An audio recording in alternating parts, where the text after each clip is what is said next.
নমস্কার বন্ধুরা, আজকে আমি সয়াবিনের কাবাব বানাবো। তার জন্য আমি জল গরম করতে দিয়েছি, ওর মধ্যে 1 চামচ ভিনিগার আর লবণ কিছুটা দিয়ে সয়াবিনগুলো ওর মধ্যে ঢেলে দিব।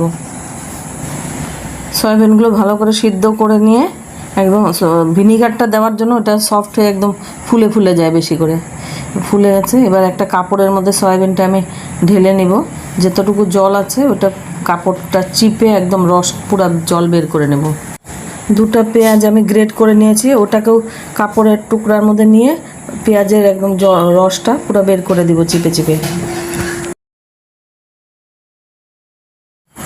আর এক জায়গায় আদা, লঙ্কা, রসুন আর কিছুটা পুদিনা পাতা নিয়ে নিয়েছি। সয়াবিনটাকে মিক্সিতে আধা ঘুরিয়ে নিয়ে তারপরে মশলাগুলো দিয়ে দিব। লঙ্কা, আদা, রসুন, পুদিনা পাতা, ধনে পাতাও দেওয়া যায়। ধনে পাতা ছিল না আমার কাছে, তাই দিইনি। এইভাবে ঘুরিয়ে নিয়ে পুরো মিহি করে মিক্সিতে ঘুরিয়ে নিয়েছি। এবার জল ঝরানো পেঁয়াজটাও ওর মধ্যে দিয়ে দিলাম। 2 চামচ বেসন দিয়েছি, তার মধ্যে নুন, হলুদ, লাল লঙ্কার গুঁড়ো পরিমাণ মতন, 1 চামচ জিরে গুঁড়ো, 1 চামচ ধনে গুঁড়ো সব দিয়ে মিশিয়ে নিয়ে মেখে নিব। ওর মধ্যে একটু সাদা তেল দিয়েও মাখবো।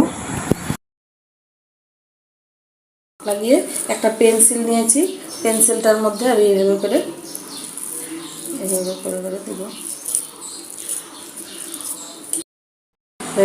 মুড়ে নিয়েছি। এবার পেন্সিলটাকে আস্তে করে এভাবে বের করে নিব। তো পেন্সিল দিয়ে এত সুন্দর করে কাবাব করে তৈরি করে নিয়েছি। পেন্সিলটা কিন্তু আমি ভালো করে ধুয়ে নিয়েছিলাম, তারপরে এইভাবে পেন্সিলের মধ্যে মুড়ে মুড়ে কাবাব শেপ দিয়ে লাল লাল করে একদম গোল্ডেন ব্রাউন করে ভেজে নিয়েছি। খেতে কিন্তু অসাধারণ। চা, কফি, বিকালের স্ন্যাক্সের সঙ্গে বা গরম ভাতে, ডাল ভাতের সাথেও খাওয়া যায়, যে কোনো কিছুর সাথে খাওয়া যাবে।